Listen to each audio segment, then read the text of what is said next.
Back away now. The words didn't echo across the chandelier-lit ballroom, they detonated. Conversations froze mid-sentence, crystal glasses paused halfway to lips, and the soft hum of wealth and power shattered under the weight of one father's voice.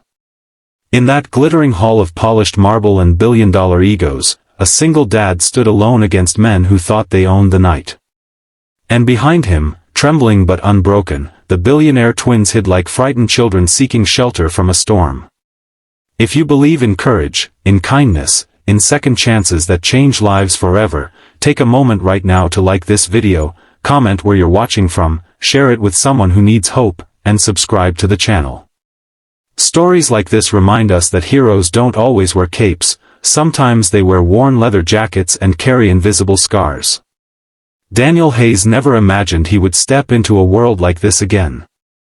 The ballroom shimmered with gold light, crystal chandeliers dripping from the ceiling like frozen waterfalls. Women in silk gowns and men in tailored suits laughed behind practiced smiles. Daniel didn't belong there. Not anymore. He had traded tailored suits for construction boots years ago when life collapsed beneath him. But tonight wasn't about pride or status. Tonight was about protecting two young women who, despite their wealth, had no shield against cruelty. Ava and Aria Sterling were known in every financial magazine as the Billionaire twins.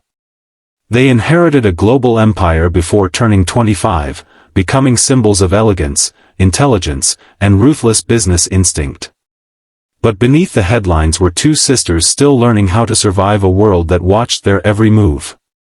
Their father, a titan in the corporate world, had died suddenly, leaving them with power and enemies. Daniel had once been part of that empire. Years ago, he worked as head of security for the Sterling family. Back then, his daughter Lily was just a toddler who used to giggle as Ava and Aria chased her through garden parties. Then tragedy struck Daniel's life. His wife passed away after a long illness, draining every ounce of his savings. He stepped away from the corporate world to raise Lily alone. Pride kept him from asking for help. He disappeared quietly, becoming just another single dad fighting bills and grief in silence. But when the twins reached out to him weeks ago, fear in their voices, Daniel didn't hesitate. Anonymous threats. Suspicious deals. Investors turning aggressive. And tonight's gala, meant to announce a groundbreaking humanitarian project, had drawn some dangerous attention. The thugs didn't look like street criminals. They wore expensive suits, their hair slicked back, their smiles sharp. But their eyes betrayed them. Cold. Calculating. Predatory.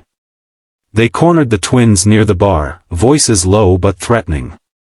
They weren't after money, they were after control. Sign the shares over. Step aside. Stay quiet. Or face consequences that would stain headlines for decades. Daniel saw the tension in Ava's shoulders. He noticed Aria's hand trembling as she clutched her champagne glass. And he moved. He stepped between them and the men without asking permission. His frame, broad and steady, became a wall. The twins instinctively shifted behind him, just as Lily had done countless times when thunder cracked through midnight skies. For a split second, Daniel wasn't in a ballroom, he was in his small kitchen at home, kneeling to comfort his daughter after nightmares. Protection wasn't a job to him. It was instinct. It was love. The confrontation escalated quickly. The men smirked, mocking him. A single father. A former employee. What power did he think he had here? But Daniel didn't need power. He needed resolve. His voice cut through the music like steel. He told them to back away. He told them they would not intimidate these women tonight. His hands didn't shake.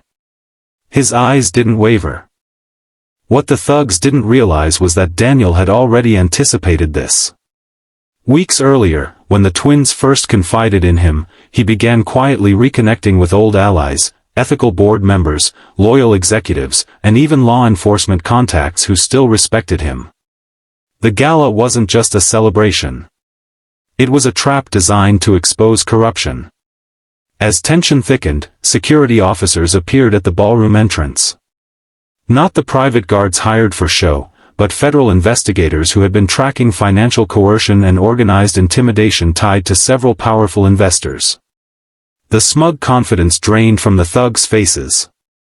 Whispers spread like wildfire across the room. The billionaire twins stepped out from behind Daniel then. No longer hiding. No longer afraid. Ava's voice, though calm, carried authority as she publicly withdrew partnerships and revealed evidence of illegal manipulation. Arya stood beside her, strength returning to her posture. The sisters were no longer prey. They were leaders. But the true moment that moved the room wasn't the arrests. It wasn't the headlines forming in real time. It was when Ava gently touched Daniel's arm, gratitude shining in her eyes. Not because he saved their empire, but because he reminded them what real loyalty looks like. Later that night, away from flashing cameras, the twins made a decision that would ripple far beyond the ballroom. They reinstated Daniel as head of security, not as an employee, but as a partner. They created a foundation in his late wife's name to support single parents struggling through loss. They invested in community programs that protected vulnerable families from exploitation. Daniel drove home long after midnight. Lily was asleep on the couch, waiting for him. He knelt beside her, brushing hair from her face, his heart full in a way he hadn't felt in years. He had walked into that ballroom fearing he was just a relic of a past life. Instead, he walked out knowing that integrity never loses value. Courage isn't always loud. Sometimes it's a father standing firm while powerful people test his limits. Sometimes it's choosing to protect others when you have nothing to gain. And sometimes, it's two young women learning that strength doesn't mean standing alone, it means knowing who stands with you. Before we close this story, I want to ask you something special. Comment the word courage if you believe ordinary people can still change extraordinary situations. Let's fill this space with reminders that bravery lives in everyday hearts. If this story touched you, if it reminded you of a parent, a mentor, or a moment when someone stood up for you, please like this video, share it with someone who needs inspiration, and subscribe for more stories that restore faith in humanity. Your engagement helps these messages reach people who may be fighting battles we cannot see. Because in a world obsessed with power and wealth, the strongest shield will always be love. And sometimes, all it takes to silence fear is one voice willing to say, "Back away now."